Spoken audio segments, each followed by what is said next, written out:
Dear cherished kid, pay attention keenly. What I share next isn't merely a tale. It's a hint from heaven, swathed in truth and quivering with urgency. A woman who is more intertwined with your life than you know conceals a secret within her heartbeat's rhythm. She's been keeping something that expands with every dawn. Yes, my child. She is 3 months pregnant. 3 months of quietude, 3 months of restless slumber, 3 months of carrying a truth weighing heavily on her spirit. But remember this isn't only about her. It's about the life gently blooming within her. A life that heaven acknowledges. A life whose initial flutter has been heard by angels. When her child's heartbeat faintly echoed for the first time, heaven paused. Yet the same sound that brings joy aloft has become a source of dread within her. You might ponder, who is she? Whose baby is she carrying? And why does this truth feel so burdensome? Because, my child, her journey didn't commence in the blessed warmth of a home. It began in the stillness of a night shrouded by choices that should not have been made. A night where feelings overshadowed judgment, where vulnerability became an entrance to regret. What was intended to fade away has now become a living testament of that moment. She masks her fear behind composed demeanor. She navigates through life with tranquil steps, her days masking no issues, yet within her spirit tempests surge unceasingly. Each chuckle in the distance triggers longing memories. Every child she encounters stirs feelings she can't identify. She dabs her tears lest anyone notices. She murmurs to herself repeatedly, "None shall know." But truth, my dear, truth is a thriving entity. It breathes. And it never stays concealed forever. For when heaven pens something, no human hand can efface it. The eve she validated the fact, she sat solitary in her chamber, clutching a tiny test strip between quivering hands. Her breaths came sporadically. Her intellect was tumultuous. When that second line emerged, her universe fell hushed. Not due to happiness, but because she felt remorse, dread, and an overwhelming shockwave of disbelief. She whispered, "Not me, not now, not this." And in that instant, the angels averted their gaze, not in condemnation, but in sympathy, because she perceived a penalty where heaven had bestowed a chance for redemption. Sometimes, my dear, what's intended to save a soul is misunderstood as a burden. Light appearing amidst darkness seems like punishment to the afflicted. Guilt clouds the heart so profoundly that benefits appear as penalties. Yet I assure you, guilt doesn't stem from God. Shame obscures the heart so deeply that blessings seem like curses. Regret, hushed by the night, sustained by dread. 3 days after learning the truth, she went to a physician. Not with joy, not with maternal anticipation, but with despair. Her heart pounded. Her hands were frosty. As she faced that doctor, she murmured words so quiet yet so ominous that even angels shuddered. "I don't want to keep it." The skies echoed silently. The divine realm paused. A boundary was drawn between life and death. Yet even then your father whispered into her heart, "Child, do not do this." The voice caressed her soul like a soft breeze. She tried to dismiss it, feigning imaginary thoughts. But it wasn't imagination. It was me urging her away from the brink. It was Archangel Michael standing by her side, guarding the faint heartbeat within her with his light saber. However, her fear surpassed her faith. She left the clinic with hollow eyes and a quivering spirit. But listen closely. Type 222 to claim it. The cause of her fear runs deeper than people assume. It isn't poverty. It isn't agony. It isn't even the fear of duty. It is the fear of disclosure. Because what she harbors reveals an instance meant to stay concealed. An instance linked to deception, secret yearnings, and repercussions beyond prediction. But heed me, my child, even from the darkest ground I can cultivate the most radiant blooms. Even from errors I can bloom splendidly. You can script redemption. The adversary hints that her kid is a curse. But in heaven's view, this child is her turning point, her way to find light again. And you, my child, you stand closer to her tale than you understand. Your part in what ensues is no coincidence. You were positioned near for a divine purpose, though you cannot yet perceive it. For now, grasp this. The secret she harbors is starting to break open. Heaven has set its wheels in motion. Her tears have reached the throne.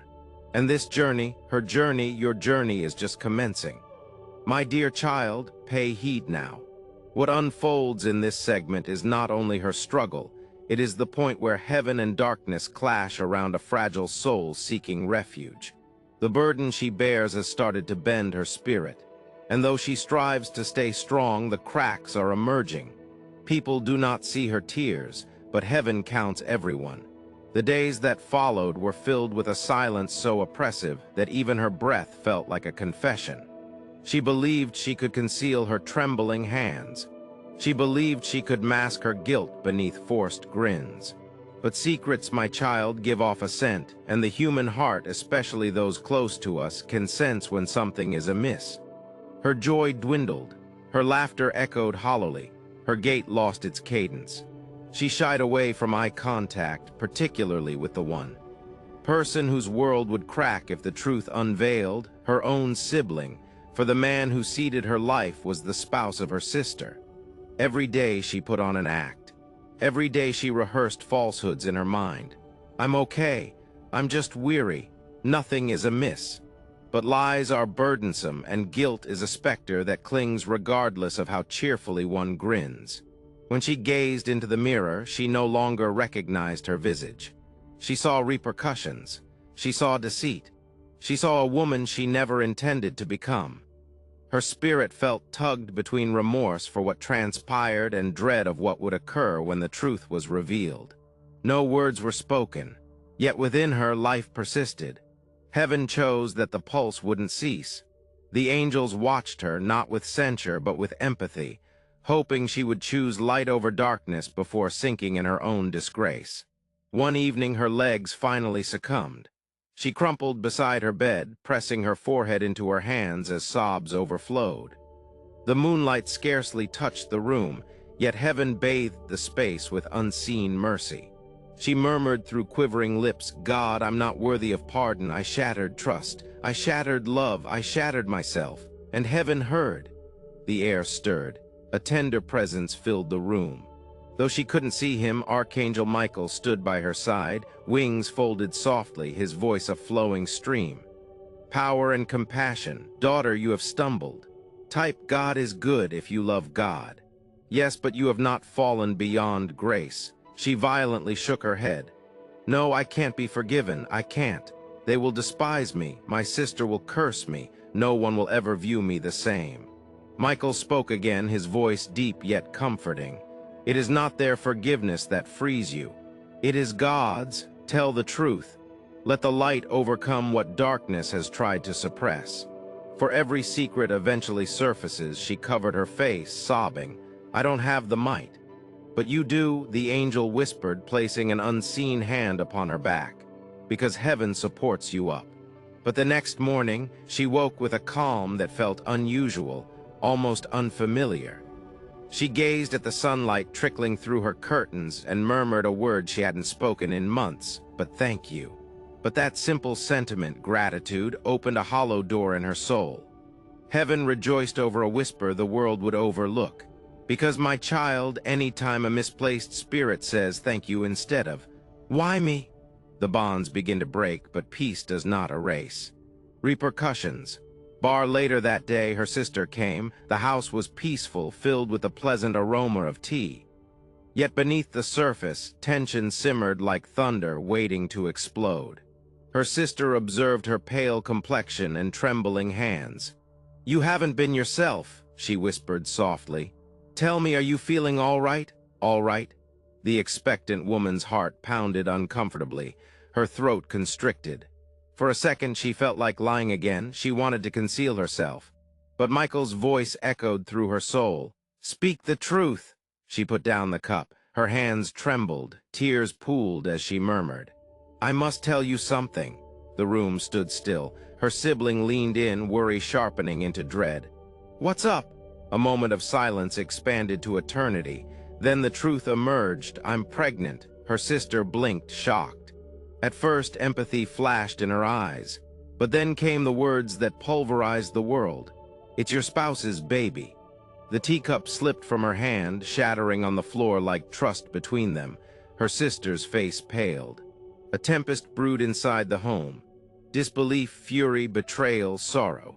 The woman crumpled to her knees, sobbing, I understand, I was feeble, I was lost. I apologize, my child." Heaven and hell both watched that moment.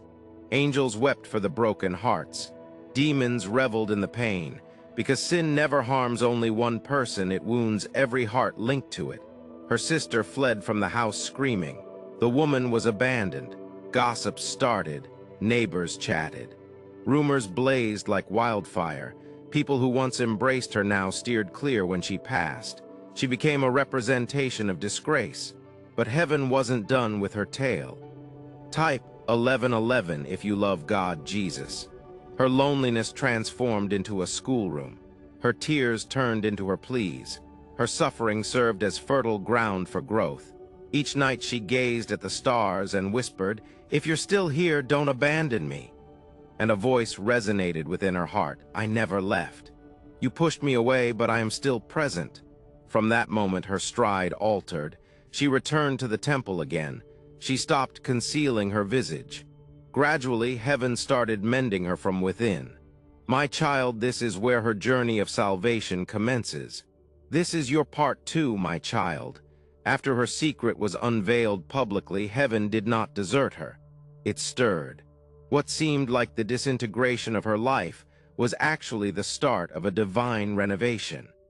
Now observe closely, because enlightenment is about to touch what everyone else forsook. My cherished child, what ensued after that painful revelation was not quietude. It marked the beginning of a spiritual turmoil.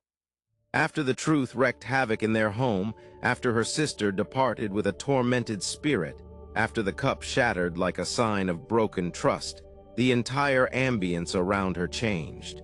The following days were steeped in loneliness. Her sister moved away, overwhelmed by the pain. The woman remained, encompassed by whispers that hurt more deeply than any words she had ever heard. She became a representation not of defeat, but of a struggle hidden within her soul. Life, yet brimming with disgrace. Anywhere she walked, the air hung thick with unspoken judgments. Some steered clear. Others observed her with frosty glances. Even those who once knew her as friend retreated. She became an outcast in her home, community, and self. Yet heaven never deserted her. In her darkest hours, angels watched over her quivering soul.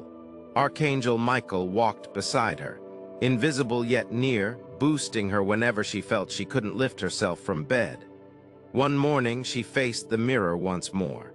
But this time, rather than seeing just shame, she noticed exhaustion. She saw a spirit worn out but not annihilated. She saw a woman who yearned for compassion, not castigation. And something within her murmured, "Stand up. Don't hide," so she dressed and left her home. With her head bowed, yet her heart striving to ascend. She journeyed to the temple, the same place she dreaded people would jeer at her. She entered silently, lit a small flame, and took her seat in a corner where the light from the open window bathed her face. Tears trickled down her cheeks as she murmured, "God, I don't plead for others to forgive me, only help me forgive myself." Her voice quavered, her breath shuddered, but heaven listened attentively. As she remained there, a fragile essence permeated the temple, the tender grace of divine mercy, and then something unanticipated unfolded. At the temple entrance, an old woman rested, weak and overlooked. She appeared poor, forsaken by humanity. The expectant woman felt a tug towards her. Without hesitation, she strode over, grabbed the tiny bag of food meant for herself, and gave it to the aged woman. The old woman lifted her face. Her eyes gleamed not with age, but with profound ancient wisdom, as if she could see beyond appearance, beyond guilt, beyond sorrow. She smiled slowly and murmured, "The moment you gave, heaven returned something to you. Don't worry, your child is selected." And then she vanished. Yes, my child vanished, for she was not an ordinary woman. She was an angel in disguise sent for only that message. That single encounter changed everything within her. Her fear eased, her shame lessened. When doubt whispered, she recalled those words, "Your child is chosen." From that day onward, she stopped fleeing from the truth. She began walking with more courage. She stopped concealing her face. Type 777 if you believe in God, Jesus. She faced the world one small step at a time. Months went by, her belly expanded. Her spirit grew too. People continued to gossip behind her back, but their words no longer pierced her because she had learned something crucial. Something you too must learn, my child. No human opinion can alter what God has already inscribed, and heaven had penned destiny within her womb. Then arrived the night of her delivery. Tempestuous winds howled outside. Lightning flickered across the sky. Yet inside her house there was a hallowed quietness. She gripped her abdomen, her breath labored, her resilience waning. She called out, "God, be with me." And he was. The room filled with a warmth beyond mortal understanding. She sensed a presence not terrifying but strong and soothing. Each contraction became a plea. Each push felt like her soul expelling pain, regret, and old specters. And then a cry echoed through the air, not that of a newborn. A cry long awaited by heaven. A cry that shattered the restraints around her spirit. She cradled the baby, shaking, spent, overwhelmed. And at the instant his small form nestled in her arms, something remarkable occurred within her. Yet she felt forgiveness not granted by people nor earned through flawlessness but bestowed by heaven. She murmured to her child, "But you saved me, but you saved my soul." But tears cascaded onto his forehead like a blessing of redemption. My child, remember this: when God pardons, he does not erase the past. He transforms it. He does not discard the damaged. He mends them. The woman who once hid in shadows now stood in the very place she dreaded, holding a child heaven had selected. But this tale is far from concluded, not even remotely. What unfolds next will reshape not only her fate, but also the trajectory of her journey, yet the fate of the kid who bears heaven's seal. My child, you have seen her stumble. You have seen her shatter. You have seen heaven reconstruct her. But now you shall observe what heaven had conceived all along. The ascent of the child born from a night of frailty, yet selected for a destiny no one on earth could ever conceive. My cherished child, years transpired like pages flipping in a book that heaven itself penned. The child she bore, the one she once dreaded, the one the world derided, developed under the care of divine light. Every stride he made was directed. Every breath he inhaled was safeguarded. He wasn't an ordinary child. Heaven had infused purpose within him before his first gasp. From the instant he uttered his initial syllable, something peculiar occurred. The atmosphere would calm, as if existence itself halted to hear. When he chuckled, the parched plants outside their dwelling started blossoming once more, as though nature acknowledged the purity within him. And when he prayed, "Oh, my child," heaven leaned in closer. He matured oblivious to the tempest that encircled his birth. His mother never filled him with her sorrow. She told him merely this: "You are my miracle. You arrived to instruct me how to live again." The world, however, was not as compassionate as his mother. Some labeled him the child of scandal. Some gestured at him in the streets. Some scoffed, whispered cruel words close by. Yet the boy didn't react with rage. His heart was tenderly born, his soul shaped by kindness. When taunted, he merely gazed at them with peaceful eyes and said, "One day you'll comprehend." Nobody grasped those words, but heaven did, as this child, conceived in a moment of frailty, carried within him the embryo of salvation. At age 7, something transpired that unsettled the whole village. It was dawning early. He was playing near the river, watching sunlight play on its surface.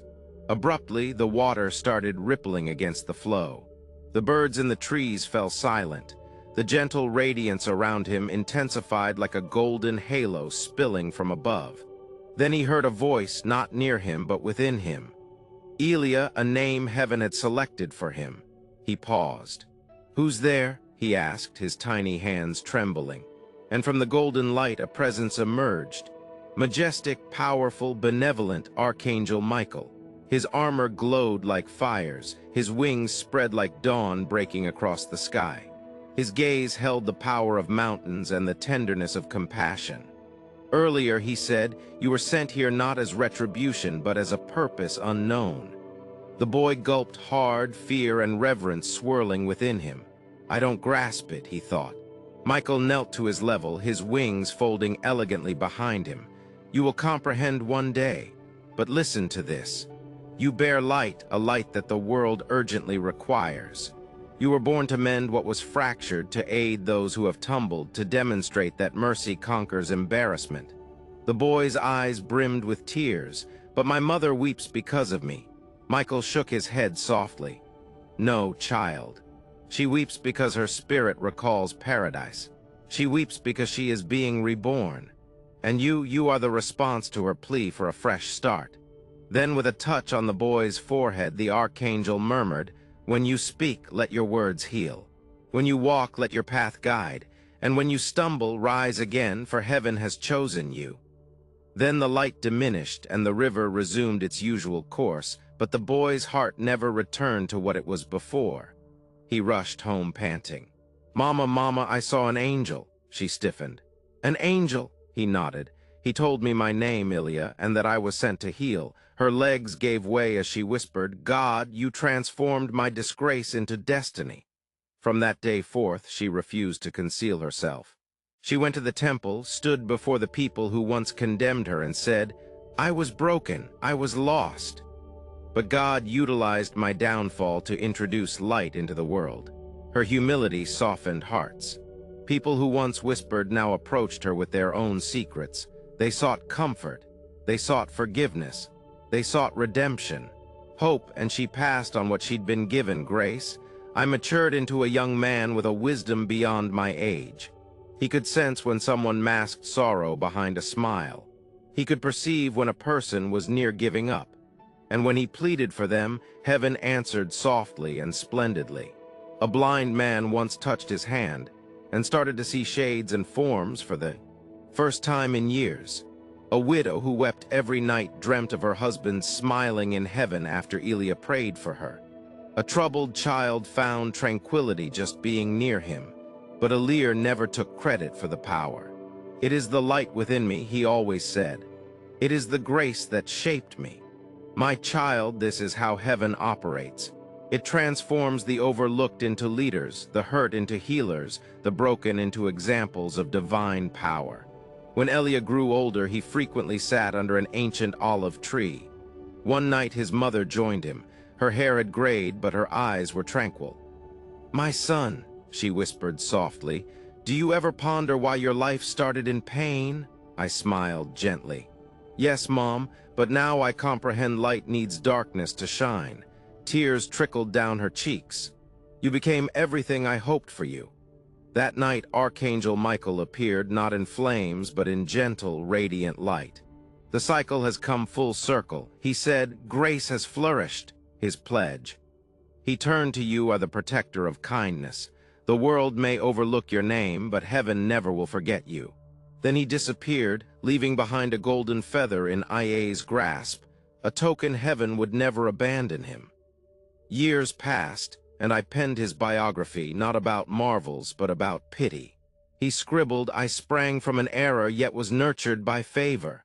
People shunned me, but God selected me. And if you believe you are too fractured, recall, God starts where your regret ends. His story circulated through generations. It traversed lands. Eventually, it found its way into the hands of a young woman bogged down by remorse. When she read his account, she murmured, could I too be pardoned? Her life transformed then. Can you see now, my child? One woman's transgression led to another's cure. One child's anguish gave rise to another's aspiration. One family's fracture evolved into a legacy of light. This is the enigma of God, to create salvation from what the world deems destruction. Now, my child, heaven gazes at your life in the same manner. Your blunders do not identify you. Your past does not dictate you. Your remorse does not possess you. If this message resonates with you, close your eyes and whisper, God, forgive me and direct me. Heaven is attentive. Archangel Michael stands close, and your new chapter begins now. Thanks for watching this God message. May God Jesus will grant you abundance in every aspect of your life. Type 222 if you agree. Dear cherished kid, pay attention keenly. What I share next isn't